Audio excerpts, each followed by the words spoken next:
Anda menyaksikan Breaking News Kompas TV, masih menantikan kedatangan warga negara Indonesia yang dievakuasi dari Iran melalui Baku, Azerbaijan, yang tadi informasinya sudah mendarat di Bandara Soekarno-Hatta, namun belum sempat keluar ke terminal kedatangan.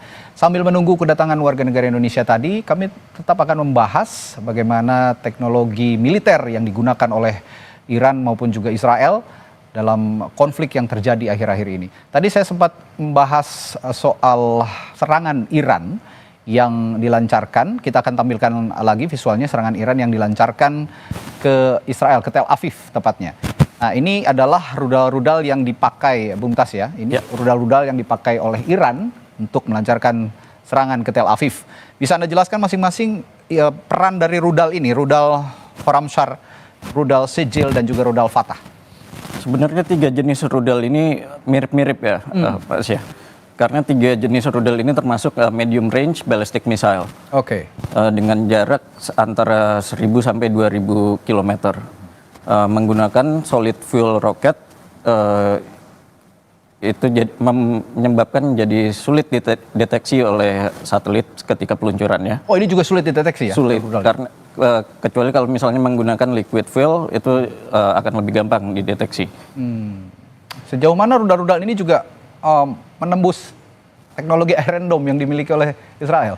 Sebenarnya Iron Dome itu hanya bereaksi ketika sudah dekat dengan target, jadi sistem pertahanan Israel itu berlapis. Sistem pertahanan udara Israel berlapis. Yang pertama itu ada Arrow. Itu jarak pencegatannya lebih jauh daripada Iron Dome. Kemudian ada Iron Dome. Iron Dome sendiri itu sebenarnya lebih berguna untuk menangkal rudal jarak pendek, mortir ya, dan serangan artileri. Oke, artinya yang kalau Iron Dome itu berfungsi seperti serangan-serangan Hamas sebelumnya ya? Benar. Konflik Israel dengan Hamas begitu ya? Untuk jarak jauh ada Arrow 3 dan dibantu dengan Patriot 3 yang dibeli dari Amerika. Oke. Artinya apakah betul rumor bahwa sistem pertahanan ini hanya berlaku 12 sampai 15 hari dengan sistem Arrow tadi? Tergantung dari stok rudal yang dimiliki oleh Israel sendiri. Kembali ke situ, Mas. Karena kan makanya Iran itu menggunakan teknik saturasi.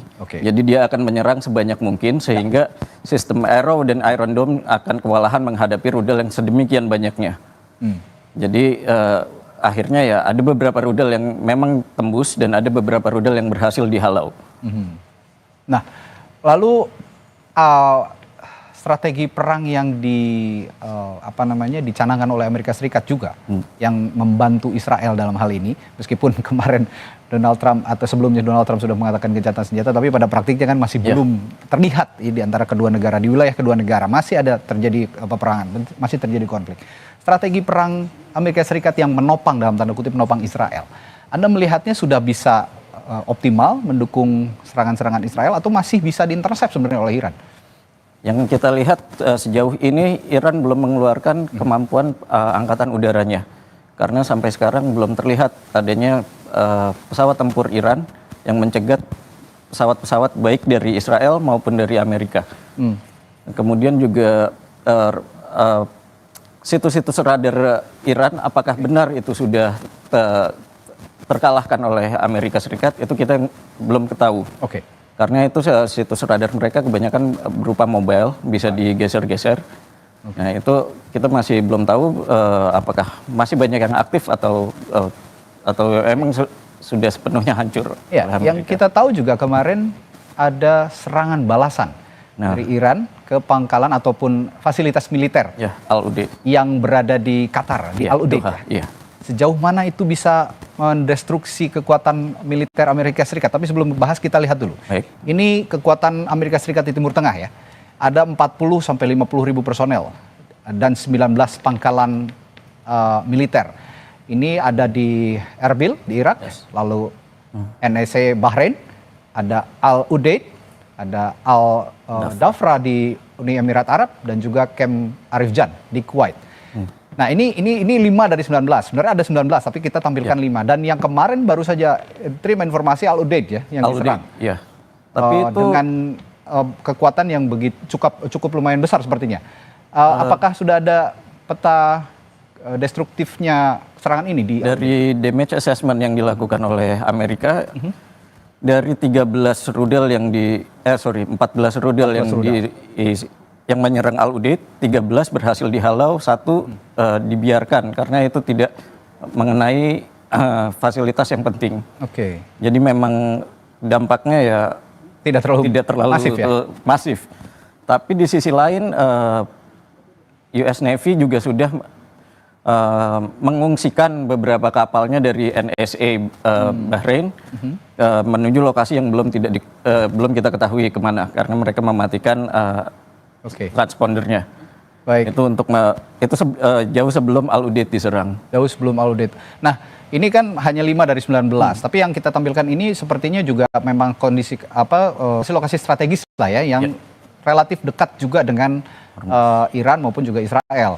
Ini pangkalan-pangkalan ini, apakah ada potensi Iran akan juga melancarkan serangan ke pangkalan-pangkalan lain?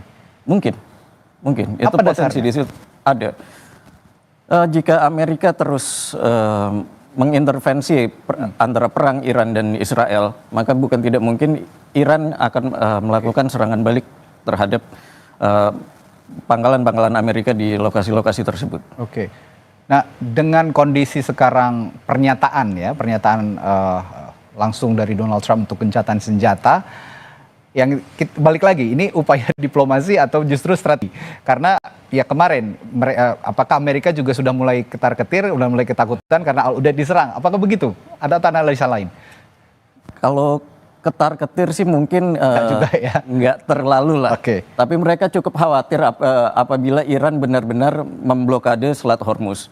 Meskipun secara di atas kertas kemampuan AL Iran masih jauh di bawah Amerika. Tapi kami juga tampilkan sambil dianalisis, boleh kami tampilkan juga Selat Hormuz yang akan kita bahas berikutnya. Ya, nah ini Selat Hormuz, gambaran Selat Hormuz ini. Kemarin Iran sudah mengancam untuk menutup Selat Hormuz. Selat Hormuz ini ada tepatnya di antara Teluk Persia ya. Di antara Teluk Persia dan Dubai. Dan Selat Hormuz ini memiliki lebar 54 km dengan 20% perdagangan minyak dunia di Teluk Persia. Bagaimana melihat ancaman ataupun rencana Iran menutup Selat Hormuz ini dari sisi militer dan pertahanan? Kalau dari segi kekuatan ya, di atas kertas Iran mungkin tidak bisa melakukan blokade secara penuh. Tapi Iran dapat mengganggu jalannya perdagangan di daerah tersebut dengan menyerang kapal-kapal yang dianggap sebagai musuh dari Iran. Salah satunya mungkin Amerika atau justru ini yang lebih ketar-ketir ya. Selat Hormuz ini yang lebih ketakutan daripada. Dan ini dampaknya tidak hanya Amerika tapi juga negara-negara Eropa termasuk juga negara-negara di Asia, termasuk di Indonesia. Baik. Nah, kalau melihat eskalasi ancaman Iran untuk menutup Selat Hormuz dan ini direspons dengan begitu keras oleh negara-negara Eropa, baik juga negara-negara di Asia termasuk Indonesia ya, dan juga tentu saja Amerika. Mungkinkah Iran nekat menutup Selat Hormuz dan akhirnya terjadi peperangan laut? Mungkin Iran tidak akan senekat itu. Tidak akan senekat karena Iran juga menggantungkan perekonomian negerinya dari Selat Hormuz. Apabila tidak ada kapal yang keluar dan masuk ke pelabuhan Iran, itu akan berdampak besar terhadap ekonomi negara Iran. Dan Iran saat ini mungkin lebih butuh ekonomi daripada daripada kebanggaan, karena untuk perang kan menopang peran itu butuh juga untuk ekonomi, kebutuhan finansial yang besar begitu ya. Dan kalau menutup Selat Hormuz bisa-bisa kekuatan militer juga menurun begitu ya. Kira-kira tidak ada kekuatan finansial menopang kekuatan militer. Kira-kira bisa kondusif kapan Selat Hormuz ini yang sekarang diwacanakan akan ditutup Iran? Itu sulit ditebak, Bos. Karena kita tidak tahu konflik ini akan selesai kapan. Jadi yang bisa kita lakukan adalah wait and see terhadap kondisi ini. Karena yang kita lihat kan kemarin harga minyak sempat melonjak, tapi sangat tinggi. Setelah ada pernyataan Donald Trump setelah ada pernyataan Donald Trump untuk gencatan senjata mulai menurun lagi. Nah, untuk saat ini sih lebih baik kita wait and see dulu sebelum bertindak bagaimana ini untuk Selat Hormuz. Oke, baik, masih wait and see, dan situasinya sekarang juga tidak hanya dinantikan oleh masyarakat Eropa dan Amerika, tapi juga di Indonesia punya dampak yang luar biasa jika Iran nekat untuk menutup Selat Hormuz, dan most likely sepertinya seperti yang Anda bilang tadi, peperangan laut tidak akan terjadi ya, tidak akan senekat itulah ya Iran. Baik, tapi terima untuk kasih. mengganggu pelayaran di daerah situ masih mungkin. Masih memungkinkan. Baik, terima kasih Bung Tas telah berbagi pandangannya di Breaking News Kompas TV tadi, juga di Sapa Indonesia Malam. Kita bertemu lain waktu. Terima kasih. Baik, terima kasih. Dan Breaking News Kompas TV akan segera kembali sesaat lagi, tetap bersama kami.